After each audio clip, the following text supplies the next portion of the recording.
ডিমের চপ তো অনেক খেয়েছেন। এইবার ইফতারিতে এভাবে একবার ডিম পেঁয়াজের চপ তৈরি করে দেখতে পারেন। ইফতারের প্লেট সাথে সাথেই ফাঁকা হয়ে যাবে। আসসালামু আলাইকুম everyone, welcome back to my channel. নতুন আরও একটা রেসিপি নিয়ে আপনাদের মাঝে হাজির হয়েছি। আজকে আমি ডিম দিয়ে পেঁয়াজ দিয়ে খুব মজাদার একটি রেসিপি করে দেখাবো। আশা করি ভালো লাগবে। তো চলুন দেরি না করে মূল রেসিপি শুরু করে দিই। তো এখানে আমি ডিম সিদ্ধ করে তারপরে এভাবে আমি একটা ডিম 4 ভাগ করে নিয়েছি। আপনারা 2 ভাগ করেও নিতে পারেন। এখন একটা মিক্সিং বোল নিয়েছি। এখন দিয়ে দিচ্ছি এখানে উঁচু উঁচু 1 বাটি পরিমাণ পেঁয়াজ কুচি। আর এই রেসিপিতে কিন্তু পেঁয়াজ কুচিটা বেশি লাগবে। আর দিয়ে দিচ্ছি টেস্ট অনুযায়ী কাঁচামরিচ কুচি। এখন দিয়ে দিচ্ছি ধনিয়া পাতা কুচি। এখন দিয়ে দিচ্ছি স্বাদ মতো লবণ, সামান্য একটু হলুদ গুঁড়া, একটু ঝালের গুঁড়া, আর হাফ চামচ পরিমাণ ভাজা গরম মশলার গুঁড়া, আর হাফ চামচ পরিমাণ চাট মশলা। এখন সবগুলো উপকরণ আমি হাত দিয়ে এভাবে ভালো করে মিশিয়ে নেব। আর চটকিয়ে পেঁয়াজটাকে একটু নরম করে নেব। তো এই রেসিপিতে কিন্তু পেঁয়াজের পরিমাণটা একটু বেশি লাগবে। আর ঝাল আর লবণটা আপনারা আপনাদের টেস্ট অনুযায়ী কমিয়ে কিংবা বাড়িয়ে দিয়ে নেবেন। তো এইভাবে একটু হাত দিয়ে ভালো করে এভাবে চটকিয়ে নেব। এখন দিয়ে দিচ্ছি বাইন্ডিংয়ের জন্য হাফ কাপ পরিমাণ বেসন। আর দিয়ে দেবো 1 টেবিল চামচ পরিমাণ চাউলের গুঁড়া। আর এই চাউলের গুঁড়াটা কিন্তু এই ডিম পেঁয়াজের চপটাকে মচমচে করবে, মানে উপরের যে লেয়ারটা আছে লেয়ারটা মচমচে হবে এই চাউলের গুঁড়াটা দিলে। আপনারা এখানে কর্নফ্লাওয়ারও দিতে পারেন। এখন সবগুলো উপকরণ আবারও হাত দিয়ে এভাবে ভালো করে মেখে নিব। যদি দেখেন একটু বেশি শক্ত টাইপের হচ্ছে এই ডোটা, তাহলে অল্প একটু পানি দিয়ে নিতে হবে।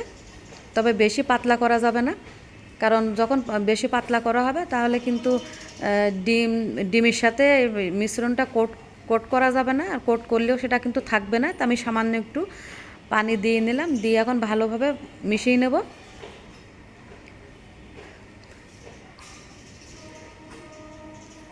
তাই তো আমার কিন্তু মিশানো হয়ে গেছে।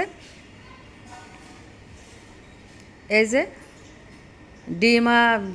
পেঁয়াজ আর বেসনের মিশ্রণটা ঠিক এরকম হবে, একদম পাতলা হবে না, আবার খুব বেশি যে শক্ত হবে তাও না, এরকম হবে। তো এখন আমি হাতটা ক্লিন করে নিয়ে এখান থেকে কিছুটা মিশ্রণ আমি হাতে নিয়ে নিলাম, নিয়ে এভাবে একটু ফ্ল্যাট করে নিচ্ছি।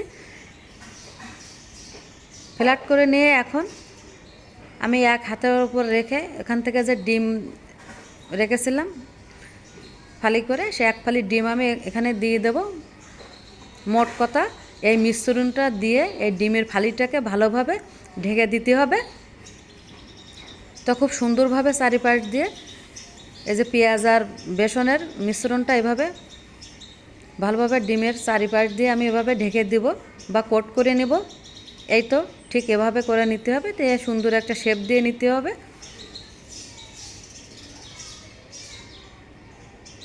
এই তো আমার কিন্তু একটা তৈরি করা হয়ে গেছে। তা আমি আরও একটু তৈরি করে দেখাচ্ছি। তা আমি আবারও কিছুটা বেসন আর পেঁয়াজের মিশ্রণ নিলাম, নিয়ে হাতের মধ্যে এভাবে দিয়ে এখন এখান থেকে আরও এক টুকরা ডিম নিয়ে নেব। নিয়ে এভাবে সুন্দর করে ডিমটাকে চারিপাশ দিয়ে আমি এভাবে ঢেকে দেব। এই তো আমি কিন্তু সবগুলা ডিম এখানে ভাজবো না, আমি আরও একটা আইটেম করব। তো আমি যতটুকু আমার লাগে ততটুকুই আমি নিব। তো আমি এখান থেকে কিন্তু 7 পিস ডিম নিয়েছি। তাই তো আমার 7টা ডিম রেডি হয়ে গেছে। এখন ভাজার জন্য চুলায় চলে আসলাম। চুলা আগে থেকে একটা প্যান বসিয়ে দিয়ে পরিমাণ মতো সয়াবিন তেল দিয়েছিলাম। তেলটা যখন একটু গরম হয়ে আসবে তখন আমি একটা করে দিয়ে দেবো। আর এ পর্যায়ে কিন্তু জালটা একটু কমিয়ে দিতে হবে। প্রথমে তেলটা একটু গরম করে নিয়ে তারপরে জালটা কমিয়ে দিব, তা নাহলে কিন্তু বেশি জোরে জাল দিলে খুব দ্রুত কালার এসে যাবে বা পুড়ে যেতে পারে। দিয়ে অল্প জালে আমি এভাবে উল্টিয়ে পাল্টিয়ে ভেজে নেব। তো এটা ভাজতে কিন্তু খুবই কম সময় লাগে। দেখা গেলো কি একবার ভাজতে 2 থেকে 3 মিনিট লাগে। আর যেহেতু ভিতরে আছে ডিম, তো সিদ্ধ করা কাঁচা থাকার কোনো সম্ভাবনা নাই, শুধু ওপরের লেয়ারটা একটু কুক হলেই হবে। তো মিডিয়াম টু লো হিটে জাল দিয়ে আমরা এভাবে উল্টিয়ে পাল্টিয়ে আমাদের পছন্দ মতো করে ভেজে নেব।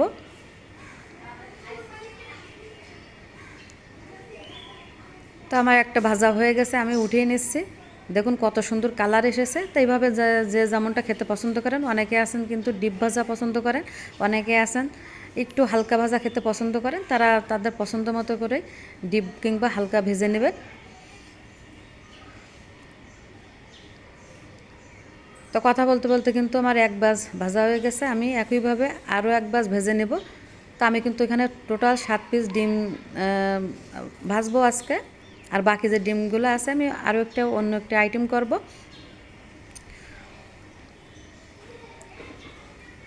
তাই তো অল্প জালে এভাবে উল্টিয়ে পাল্টিয়ে এই ডিমগুলোকে ভেজে নেব। তো রেসিপিটি তৈরি করতে কিন্তু খুবই কম সময় লাগে, ভাজতে খুবই কম সময় লাগে এবং খেতে কিন্তু অনেক টেস্টি হয়। তো আমার সবগুলো কিন্তু ভাজা হয়ে গেছে, আমি এখন একটা ভেঙে দেখাচ্ছি যে ভিতরটা কত সুন্দরভাবে কুক হয়েছে।